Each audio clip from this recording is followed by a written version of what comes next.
7절에서 11절까지 제가 봉독해 드리겠습니다. 그러므로 형제들아, 주께서 강림하시기까지 길이 참으라. 보라, 농부가 밭의 땅에서 나는 귀한 열매를 바라고 길이 참아 이른 비와 늦은 비를 기다리나니 너희도 길이 참고 마음을 굳건하게 하라. 주의 강림이 가까우니라. 형제들아, 서로 원망하지 말라. 그리하여야 심판을 면하리라. 보라, 심판주가 문 밖에 서 계시니라. 형제들아, 주의 이름으로 말한 선지자들을 고난과 오래 참음의 본으로 삼으라. 보라, 인내하는 자를 우리가 복되다 하나니 너희가 욥의 인내를 들었고 주께서 주신 결말을 보았거니와 주는 가장 자비하시고 긍휼히 여기시는 이시니라. 아멘. 이 말씀은 하나님의 말씀입니다. 인생의 가장 위대한 덕은 인내다 라고 하는 영국 속담이 있습니다. 실제로 중국의 선교사의 개척을 열었던 일평생 중국에서 선교하셨던 허더슨 테일러 선교사님이 한 번은 한 선교 지망생에게 이런 질문을 받게 됩니다. 선교사님, 당신처럼 위대한 선교사가 되려면 무엇을 해야 합니까? 그런 위대한 선교사가 되는 비결이 뭡니까? 그때 허더슨 테일러가 이렇게 대답을 했다고 그러지요. 첫째도 인내요, 둘째도 인내요, 셋째도 인내입니다. 그 인내라는 것은 무슨 위대한 선교사가 되기 위해서 필요한 덕이 아니라 엄밀히 말하면 우리 모두가 다 온전한 그리스도인이 되기 위해서 우리들이 반드시 소유해야 될 그런 덕임을 믿으시기 바랍니다. 그런데 이 인내라는 것이 사실 저절로 우리에게 이루어지는 것은 결코 아닙니다. 힘들지요. 그래서 성경은 갈라디아서 5장 22절에서 성령의 열매 가운데에 이 오래 참음, 이 인내를 집어넣어서, 인내라는 것은 성령의 감동을 받아야만 얻을 수 있는 것이다, 그 이야기를 하고 있는 겁니다. 성경을 통해서만 우리가 이 오래 참음의 인내의 그 인격의 열매를 맺을 수가 있다. 그러면 우리는 아무것도 안 해도 되냐? 성령이 와서 저절로 만들어주냐? 그런 것은 아닙니다. 우리가 해야 될 일이 있는데 그게 뭔가? 말씀에 순종하는 겁니다. 그러니까 우리가 순종하게 될 때에 성령이 우리를 주관하셔서 아름다운 인내의 열매를 맺게 해주신다 하는 거죠. 오늘 본문에도 보면 길이 참으라는 말이 3번씩이나 반복되고 있죠. 그러므로 형제들아, 주께서 강림하시기까지 길이 참으라. 보라, 농부가 땅에서 나는 귀한 열매를 바라고 길이 참아 너희도 길이 참고 마음을 굳건하게 하라. 근데 여기서 길이 참으라는 이 헬라어 마크로투미아인데 그 뜻이 뭔가 하면 절망할 수밖에 없는, 좌절할 수밖에 없는 그런 상황을 의미하고 있습니다. 그런 상황 속에서도 우리가 어떻게 인내할 수가 있느냐. 오늘 본문의 10절에서도 고난과 선지자들은 고난과 오래 참음의 본을 삼아라 뭐 이런 말도 있는데, 고난과 역경이 있을 때, 힘들고 어려운 일이 있을 때 우리가 어떻게 하면 이 오래 참을 수가 있을까? 그 이야기를 하기 위해서 오늘 야고보는 3가지 예를 들어줍니다. 첫 번째가 농부의 예이고, 두 번째는 선지자의 예이고, 마지막 3번째는 욥을 들어서 인내에 대한 이야기를 하고 있습니다. 여러분, 먼저 우리 7절 같이 한번 봅시다. 7절 시작. 그러므로 형제들아,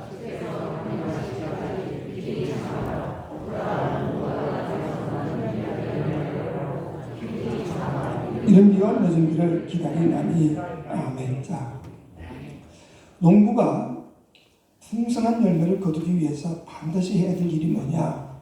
길이 참는 것이다. 그런데 여기서 야고보의 농부의 예를 통해서 우리에게 뭘 교훈하고 싶은가? 인내하는 자는, 즉 기다리는 자는 원망과 불평과 같은 부정적인 태도를 취하면 안 된다. 즉 그 이야기를 하고자 합니다. 농부가 이스라엘에서 농부들이 파종하는 시기는 대부분 10월이라고 그럽니다. 10월에 씨를 뿌리고 나면 곧바로 이제 비가 온다고 그래요. 10월달과 11월달은 우기가 되어서 비가 와서 그래서 그 흙을 부드럽게 하고 발화를 돕도록 합니다. 그리고는 그 다음에 3월, 4월경에 또다시 늦은 비가 오는데 그 비는 이제 추수하기 위해서 필요한 비라고 합니다. 근데 문제는 그렇게 10월, 11월 달에 비가 오고 추수할 때까지 3, 4월이 되기까지는 이 농부들이 할 일이 없다는 겁니다. 우리도 농촌에서 대부분 그래서 농한기라고 그러지요. 더 이상 뭐 손 쓸 일이 별로 없다. 그래서 추수 가을 거지라고 난 다음에 파종하기 전까지는 할 일이 없다는 거죠. 근데 그 기간 동안에 뭘 하느냐 따라서 그 자신의 인생의 삶의 질이 완전히 다를 수밖에 없습니다. 우리도 주변에서 아마 그런 분들을 많이 보셨을 겁니다. 농한기에 할 일이 별로 없으니까 술 먹고 노름하고 그리고 뭐 다방이나 다니고 그러다가 해가 망신하는 사람도 있고 서로 싸우고 이스라엘도 이런 일들이 종종 있었더라 하는 거죠. 이 기다림의 시간 동안에 뭘 하느냐에 따라서 그 인생이 달라질 수가 있는데 지금 야고보가 이야기하고 싶은 것은 이 팔레스타인의 독특한 이 기후를 통해서 즉 이른 비와 늦은 비가 오는 그 중간 기간 동안에 뭘 하느냐에 따라서 인생이 달라지는데 상징적으로 오늘 여러 번 나오지만 바로 예수의 초림, 처음 예수께서 이 땅에 오셨을 때를 초림이라고 합니다. 2000년 전에 이스라엘 땅에 예수께서 오신 그 시기와 주님이 다시 오실 재림의 기간, 그 기간이 지금 우리는 기다림의 기간이다. 그 기간 동안에 우리가 뭘 하느냐에 따라서 내 신앙의 열매도 달라지고 삶의 질도 달라진다 이야기하는 겁니다. 여러분은 계속 이 본문에서 비슷한 이야기를 하고 있습니다. 8절에 보니까 이런 이야기가 있죠. 여러분이 8절 같이 봅시다. 시작. 너희도 길이 젊고 마음을 굳건하게 하라. 주의 강림이 가까움이라. 아멘. 주의 강림이라는 것은 주님이 다시 이 땅에 내려오시는 재림을 이야기하고 있습니다. 그러니까 예수가 2000년 전에 오셨고 다시 주님이 오실 그 기간이 가까이 있다. 그런데 그 기간을 우리가 지금 살고 있는데 이때는 사실은 마귀가 주관하는 기간이기 때문에 어둠의 때라고 이야기할 수가 있습니다. 그런데 이럴 때 우리가 어떻게 살아가야 되냐? 마귀에게 휩쓸려서 마귀가 시키는 대로 원망하고 불평하며 살 것이 아니라 우리가 이 기간 동안에 창조적인 일을 하며 살아야 한다. 원망과 불평이 아니라 오히려 저 안에서 감사하고 기뻐하며 살 필요가 있다. 그래야만이 우리는 귀한 열매를 거둘 수 있다. 이 이야기를 지금 하고 있는 겁니다. 특별히 이 야고보는 이 본문에서 원망하지 말라고 몇 번씩이나 강조하고 있습니다. 여러분 우리 9절 같이 한번 봅시다. 9절 시작. 형제들아 서로 원망하지 말라. 그리하여야 심판을 면하리라. 보라 심판주가 문 밖에 서 계시니라. 아멘. 주님이 다시 오실 그날에는 우리가 지난날의 행적뿐만이 아니라 우리의 삶의 태도까지도 하나님이 심판하실 겁니다. 그때 정말 주님이 기뻐하시는 인내의 사람이 되기 위해서 하나님이 기뻐하는 마음에 합당한 자가 되기 위해서 필요한 것은 뭐냐? 원망과 같은 부정적인 삶의 태도를 취하지 말라. 그 이야기를 하고 있습니다. 이스라엘 백성들이 모세의 인도함을 받고 광야로 나왔지요. 지금 저들은 하나님이 약속하신 가나안 땅을 향해서 가고 있는 중입니다. 그럼에도 불구하고 저들이 광야에서 가장 많이 했던 태도가 뭐냐? 성경을 읽어보신 분들은 다 아실 겁니다. 감사하고 기뻐하며 갔냐? 아닙니다. 순간순간 원망하고 불평합니다. 심지어는 아니 우리가 애굽에 죽을 데가 없어가지고 우리를 끌고 와서 이 광야에서 죽게 하냐고 모세에게 원망하지 않았습니다. 그렇기 때문에 이 원망 때문에 결국은 저들은 그 희망찬 여행을 고통과 힘든 가운데 가다가 결국은 가나안 땅에도 들어가지 못하고 다 광야에서 죽게 됩니다. 이게 얼마나 비참한 일입니까? 지금 가나안 땅을 향해서 비전을 향해서 나가고 있는데 그게 도착도 하지 못하고 광야에서 다 죽었다. 이유는 뭐냐? 저들의 원망과 불평 때문이었다 하는 겁니다. 만약 그들이 주님이 약속하신 그 가나안의 비전을 바라볼 수 있는 영적인 눈만 가졌다 그런다면 절대로 원망의 삶을 살지 않았을 겁니다. 농부가 가을에 풍성한 수확을 거둘 것을 확실히 믿고 바라보고 있었다 그런다면 그 중간의 기간 동안에 저가 기다리지 못할 일이 뭐가 있었겠냐 하는 거죠. 그렇기 때문에 중요한 것은 우리가 하나님이 기뻐하시는 인내의 사람이 되기 위해서 가장 중요한 것은 원망하지 말라는 겁니다. 불평하지 말라는 겁니다. 우리가 살다가 보면 인생의 운기가 반드시 있게 되어 있습니다. 맑은 땅만 있는 게 어디 인생입니까? 때때로 육체적인 질병에 걸릴 때도 있고 또는 가정적인 아픔도 있고 또 자녀들이 여러 가지 문제를 일으킬 때도 있고 재정적인 문제도 있을 수도 있습니다. 그게 우기입니다. 아무것도 할 수 없죠. 우기 동안에는 꼼짝달싹 못합니다. 하지만 이런 때일지라도 우리는 부정적인 삶의 태도를 갖지 말자. 원망하지 말자. 모든 일에는 하나님의 뜻이 있다. 그 믿음만 있다 그런다면 오히려 우리는 풍성한 수확을 바라보며 준비하는 기간을 가질 수 있지 않냐 하는 거죠. 이게 바로 농부의 교훈입니다. 두 번째, 선지자의 예입니다.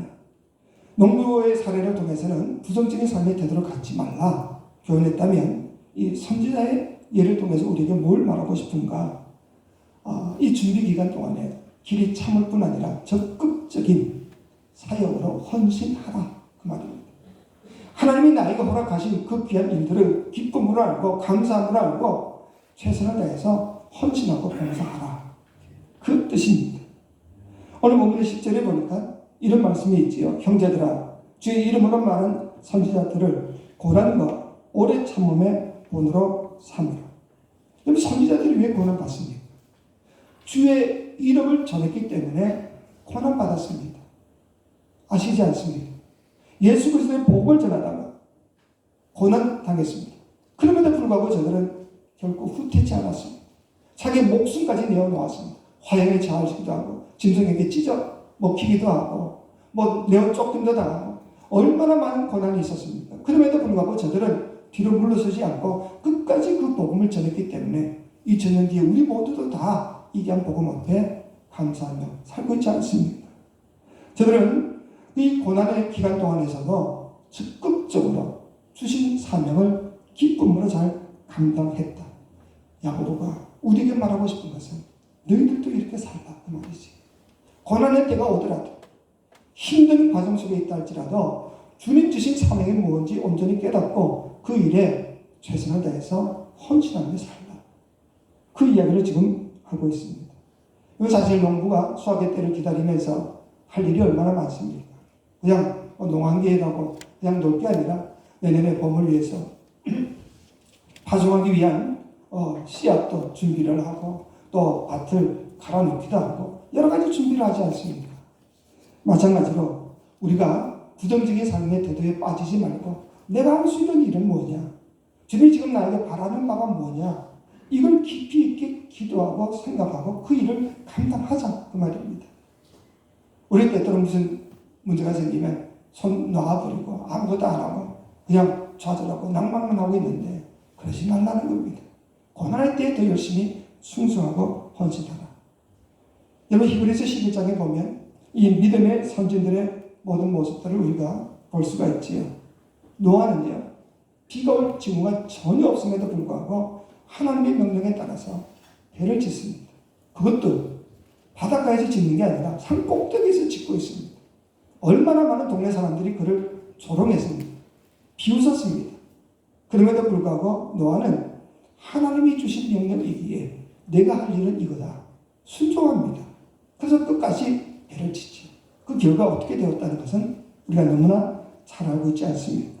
아브라함은요 어느 날 하나님이 내 고향 본토 친척집을 떠나라 말씀합니다. 그렇게 결단을 했을 때 주변 사람들이 얼마나 비웃었겠습니까? 요즘 같은 시대에 어디를 가든 살 수 있는 여건이 잘 되어져 있지만 그 지금 4,000년 이상 전에 그가 고향을 떠나게 되면 어디로 가야 될지도 알지 못하고 어디 가서 살아야 될지도 못하고 그냥 떠난다는 것 자체가 얼마나 황당했겠습니까? 근데 주변 사람들이 비웃을 수밖에 없지요. 우리가 철로역정에 보면 장망성을 향해 떠나겠다 그리스도인이 결정했을 때 주변 사람들이 비웃었던 거와 똑같은 겁니다. 그럼에도 불구하고 갈 바도 알지 못했던 아브라함은 그저 주의 말씀에 순종함으로 출발했더니 주님이 가나안 땅에 무사히 도착하게 만들어 놓지 않습니까? 여러분, 모세도 마찬가지입니다. 이스라엘 백성들을 이끌고 애굽에서 나왔습니다. 가는 동안에 얼마나 많은 원망을 들었습니까? 온갖 비난을 다 들었습니다. 그럼에도 불구하고 이 모세는 그저 주님이 시키기에 끝까지 순종하였습니다. 오직 화가 난 부분도 있었지. 그래서 돌판을 깨뜨린 적도 있었지만 그럼에도 불구하고 끝까지 주께 순종하지요. 그랬더니 결국 이스라엘 백성들을 가나안 땅까지 이끌지 않습니다. 히브리서 11장 27절에서 이런 모세에 대해서 이런 이야기를 합니다. 믿음으로 애굽을 떠나 보이지 아니하는 자를 보는 것 같이 하여 참았습니다. 수많은 낭만이 있었고 힘든 일이 있었고 원망도 들었고 불평도 들었지만 모세가 그 모든 난관을 극복할 수 있었던 힘이 어디서 나왔냐? 비록 눈에는 보이지 않지만 그 하나님을 보이는 것처럼 믿고 의지하고 나아갔기 때문이다. 이 모든 역사의 주인이 되시고 자신의 삶에 참된 주인이 되셔서 이끌어주시는 그 하나님, 그 살아계신 하나님의 섭리와 뜻을 믿고 끝까지 참고 순종했더니 승리할 수 있었다.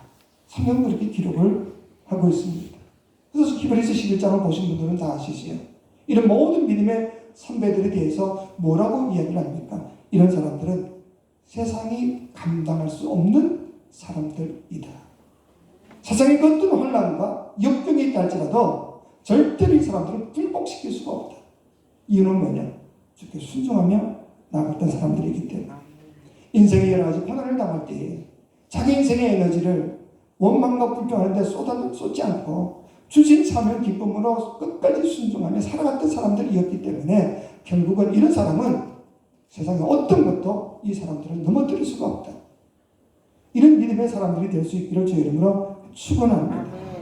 마태복음을 보면 나로 말미암아 너희를 욕하고 박해하고 거짓으로 너희를 거슬러 모든 악한 말을 할 때에는 너희에게 복이 있나니 기뻐하고 즐거워하라. 하늘에서 너희의 상이 큽니다. 너희 전에 있던 선지자들도 이같이 박해하였느니라. 고난의 때가 있지요. 인생에 우기가 있을 수 있습니다. 그럴 때에 자신하거나 원망치 말고 주님, 내가 이때 해야 될 일이 뭡니까? 기대해서 주신 사명 기쁨으로 감당할 수 있기를 주의 이름으로 축원합니다. 하나님이 살아계십니다. 우리 한국 초기에 이 나라에 와서 복음을 전한 분들이 많이 계셨지요. 근데 펜윅이라는 선교사님이 계셨습니다.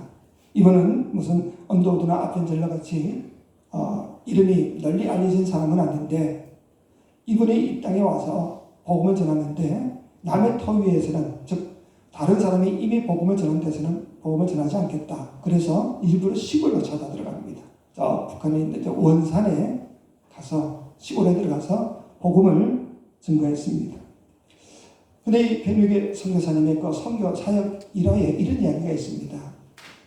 어느 날 한 집에 가서 전도를 하고 있는데 밖에서 청년들이 소리를 지릅니다. 이 서양 악기는 물러가라. 여자를 도둑질해가는 놈은 물러가라. 아이들을 유기하는 놈은 물러가라. 소리 지릅니다. 여러분 잘 알다시피 우리 기독교 초기에는 우리 여성도들이 많이 믿었죠. 아이들도 교회를 참 많이 왔습니다. 여러분 옛날에 한번 기억해 보면 대부분의 여자들과 아이들이 가득가득 했었지요. 이제 그거를 이 청년들은 못마땅하게 여겨가지고 그래서 여자들을 유혹하고 아이들을 유괴해 갔다고 그렇게 소리를 치게 됩니다. 근데 이런 비난을 들으면서도 이 선교사님이 전혀 개념치도 않고 말씀을 계속 전하고 있는 것을 보았던 이 집주인이 놀라서 묻습니다. 아니 당신은 화도 안 납니까? 당신들은 서양 악귀라 그러고 유괴자라 그러고 저렇게 몹쓸 말을 하는데 아무렇지도 않습니까? 그랬더니 펜윅이 웃으면서 이런 이야기를 했다고 그럽니다. 나는 서양 악귀가 아니라 펜윅입니다. 저 사람들이 뭐라고 하든 그것이 사실이 아니라면 나에게는 전혀 상관이 없습니다. 그 이야기를 듣고 이 집주인이 감동을 해서 예수를 믿었다는 그런 일화가 있습니다. 여러분, 우리의 삶 속에 어둠이 드리워지게 될 때에 그때라도 할지라도 우리는 더 열심히 주의 일에 힘쓸 수 있기를 주의 이름으로 축원합니다. 이게 선지자들을 통한 우리에게 주는 하나님의 교훈이더라는 거지. 마지막으로 야고보는 욥의 사례를 통해서 인내의 사람이 되어야 되는데 뭘 우리에게 교훈하냐? 축복된 결말에 대한 믿음을 가져라. 그러면 얼마든지 인내할 수가 있다. 이야기를 합니다. 우리가 지금 아무리 고통 중에 있다 할지라도, 아무리 큰 어려움 속에 빠져 있다 할지라도 하나님이 결국은 이것을 통해서 나에게 가장 귀한 것을 준다는 확신만 있다 그런다면, 이 어려움을 통해 오히려 내가 주의 축복을 받는 그 결말에 대한 분명한 믿음의 눈을 가질 수 있다 그런다면 우리는 얼마든지 이 아픔을 이겨낼 수 있지 않습니까? 우리 예전에 서부 영화 같은 데 보면요, 마지막에 되는 주인공이 다 쓸어버리고 이기지 않습니다. 그 전에는 주인공이 어려움을 당하고 죽을 고비도 넘겼지만 결국에는 마지막에는 이긴다는, 우리가 그걸 가지니까 끝까지 그 영화를 끝까지 우리가 관람할 수 있었던 것 아닙니다. 그 말이죠. 똑같은 이치입니다. 하나님이 결국은 우리에게 승리를 주실 것이다. 축복을 주실 것이다. 이 믿음만 있다 그런다면 이 고난을 얼마든지 참을 수 있지 않냐 하는 거지. 그래서 오늘 본문 11절에 이렇게 말씀하죠. 11절 우리 같이 한번 봅시다. 시작. 보라, 인내하는 자를 우리가 복되다 하나니 너희가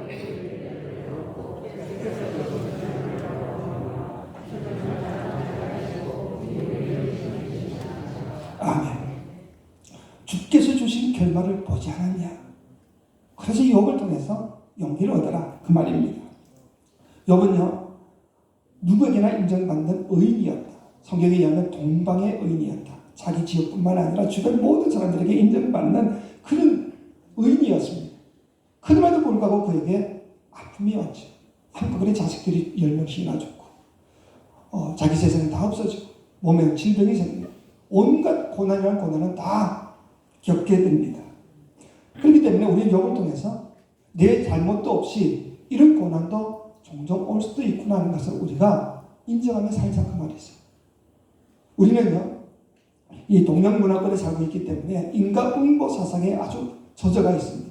그래서 어떤 사람이 힘든 일을 당하면 저 사람의 죄가 있어서 그럴 거야. 쉽게 그렇게 판단해 버립니다. 아니, 까닭 없이 고난이 올 리가 어디 있어. 뭔가 잘못한 게 있으니 저 사람이 저런 아픔을 겪고 있다. 이게 일반적인 생각이었죠. 욥의 친구들도 역시 마찬가지 아닙니까? 저들이 욥을 위로하러 와서는 한다는 소리가 누가 잘못한 게 있기 때문에 이런 고난을 당하고 있는 거야. 심지어는 자기 부인이었던 욥의 아내도 욥에게 뭐라고 이야기합니까? 당신이 그래도 자기의 온전함을 굳게 지키느냐 하나님을 욕하고 죽어. 말도 안 되는 이야기를 합니다. 이런 여러 가지 이야기 들었을 때 욥이 아마 잠깐은 흔들렸을 겁니다. 사람입니까? 그럼에도 불구하고 그는 끝까지 하나님에 대한 믿음을 포기치 않았습니다. 그 믿음을 굳게 지킵니다. 욥기 13장 15절에 보면 그가 나를 죽이시리니 내가 희망이 없노라. 그러나 그의 앞에서 내 행위를 아뢰리라. 우리 한국 번역은 조금 절망적으로 보이죠. 하나님 나를 죽일 것 같다. 그리고 이런 약한 마음이 있는 것처럼 보이지만 영어 성경에 보면 전혀 다른 뜻입니다. 많은 영어 성경과 헬라어 본문에 보면 하나님이 나를 죽이실지라도 나는 그분을 여전히 신뢰하겠습니다. 이렇게 번역되어 있습니다. 이게 정확한 번역입니다. 하나님이 나에게 어떤 고난을 주더라도 나는 끝까지 주님을 믿고 의지하겠습니다. 이게 욥의 결단입니다. 욥기 23장 10절 우리가 잘 아시지. 그러나 내가 가는 길을 그가 아시나니 그가 나를 단련하신 후에는 내가 순금같이 되어 나으리라. 믿으십니까? 지금 욥이 당하는 그 모든 아픔과 고난과 역경은 무슨 잘못으로 인한 것이 아니라 주님이 나를 단련시키기 위해서, 나에게 더 성숙한 믿음을 갖도록 하기 위해서, 더 큰 하늘나라에 대한 소망을 갖도록 하기 위해서 주님이 지금 나를 연단시킨다. 그래서 이 연단 기간만 끝나고 나면 나는 순금과 같이, 정금과 같이 주님 앞에 우뚝 설 수 있을 것이다. 이런 믿음이 있기 때문에 그는 온갖 비난 속에서도 끝까지 참고 견딜 수가 있더라 하는 겁니다. 하나님의 선하심에 대한, 자신에 대한 하나님의 기쁘신 사랑에 대한 믿음이 있었기 때문이 아니냐 하는 거지. 그리고 무엇보다도 마지막에는 하나님이 축복된 결말을 주실 거예요. 그 믿음이 있었다는 거지. 똑같은 믿음을 가졌던 사도 바울이 뭐라고 고백을 합니까? 로마서 우리가 8장 28절 잘 알지요? 우리 같이 한번 봅시다. 시작. 우리가 알거니와 하나님을 사랑하는 자, 곧 그의 뜻대로 부르심을 입은 자들에게는 모든 것이 합력하여 선을 이루느니라. 아멘. 믿으십니까? 믿으십니까? 확신하십시오. 내가 지금 힘든 과정 속에 있다 할지라도 결국은 하나님이 이 모든 것을 합해서 나에게 가장 좋은 것을 주실 것이다. 이 믿음이 있기 때문에 우리가 사실은 신앙생활을 하는 것 아닙니까? 마지막에 내가 다 흩어지게 되고 망하게 되고 뭔가 무너지게 될 것이다. 그렇게 생각하면 여기 있을 이유가 뭐가 있습니까? 지금은 공부하지. 지금은 힘들지. 지금은 문제가 많지. 그러나 결국은 하나님은 나에게 축복된 결말을 선물하실 거예요. 믿음이 있으니 우리는 끝까지 주님을 붙들고 신앙생활을 하는 것 아니냐 하는 겁니다. 그래서 결국은 성경에 의하면 욥은 그 마지막에 가면 갑절의 복을 받습니다. 이전의 것보다 2배나 많은 큰 복을 받았다. 이게 하나님이 우리에게 말씀하고자 하는 뜻이더라 하는 거지. 그리고 욥을 비판하던 그 친구들은 하나님으로부터 호된 야단을 받게 되죠. 그러나 욥은 하나님의 인정을 받고 갑절의 축복을 받더라. 이게 신앙인의 결말입니다. 아브라함 링컨이 하나님을 온전히 믿었습니다. 신앙 가운데 살려고 애쓰고 노력했죠. 하지만 그는 정치하는 사람이기 때문에, 정치하는 사람은 반드시 정적들이 있지 않습니까? 비판하는 사람이 반드시 있습니다. 많은 사람이 비판을 했는데 그중에 우리가 잘 알고 있는 스탠턴이라는 사람은요, 이 끈질기게 이 링컨을 괴롭힙니다. 그에게 뭐 오리지널 고릴라라는 별명까지 붙여가면서 얼마나 힘들게 하는지 모릅니다. 근데 링컨이 대통령이 되고 난 다음에 국방장관을 임명할 때 스탠턴을 지명합니다. 주변 사람들이 다 말렸지. 아니 그가 대통령에게 얼마나 어떤 일을 했는지 알고 있지 않습니까? 어떻게 그런 사람을 감히 국방장관에 앉힐 수가 있습니까? 그때 링컨이 그런 이야기를 하지요. 아니 지금 이 자리는 나를 얼마나 괴롭혔냐 말았냐 그걸 논하는 자리가 아니라 이 나라의 국방을 책임질 사람이 누구냐 지금 그걸 논하고 있지 않냐. 그래서 끝까지 우겨서 스탠턴을 국방장관으로 앉힙니다. 그럼 고마워할 줄 알았는데 이 사람이 장관이 되고 나서도 계속해서 링컨을 비난합니다. 그러다가 링컨이 암살당했을 때 가장 많이 오열했던 사람이 이 스탠턴이라고 그러지 않습니까? 그 링컨의 시신 앞에서 그런 고백을 하죠. 내가 만난 사람들 가운데 가장 위대한 사람, 가장 완벽한 지도자가 지금 내 앞에 누워 있습니다. 링컨을 인정하더라는 거죠. 링컨은 결국 마지막에 운전자가 되었습니다. 그는 하나님을 끝까지 신뢰하고 믿고 그의 선하심을 의지했기 때문에 결국은 그 마지막에는 이런 하나님의 축복이 오더라 하는 겁니다. 그럼 우리는 살펴봐야 할 점이 또 한 가지가 있습니다. 농부들이나 선지자들이나 욥은 아니 그 고난 가운데서 도대체 무슨 힘으로 그 어려움을 참고 견딜 수가 있었을까? 우리도 그러고 싶은데 무슨 힘으로 이것을 감당할 수가 있을까? 그 내적인 힘이 어디서 나올까? 제가 이 설교를 준비하는 가운데 어느 날 꿈을 꿨는데 여러분에게 이 설교를 제가 하고 있었습니다. 근데 나오는 말이 기도밖에 없다. 기도밖에 없다. 여러분도 똑같이 그렇게 반복을 하시더라고요. 그러니까 하나님의 섭리는 뭐냐? 힘은 어디서 나오냐? 오늘 본문에도 분명히 나와 있죠. 오늘 5장 13절 여기 있지만 5장 13절 우리 같이 한번 봅시다. 5장 13절 시작. 내 중에 고난당하는 자가 있느냐? 그는 기도할 것이요. 즐거워하는 자가 있느냐? 그는 찬송할지니라. 아멘. 믿으십니까? 고난당하는 자가 있냐? 기도하라. 기도밖에 없다. 기도밖에 없다. 시편 138편 3절에서도 내가 간구하는 날에 주께서 응답하시고 내 영혼에 힘을 주어 나를 강하게 하셨나이다. 내가 간구했더니 하나님이 응답하셔서 참고 견딜 수 있는 힘을 주어서 내가 강하게 살아가게 하셨다 하는 겁니다. 기도밖에 없다. 그럼 왜 기도가 중요하냐?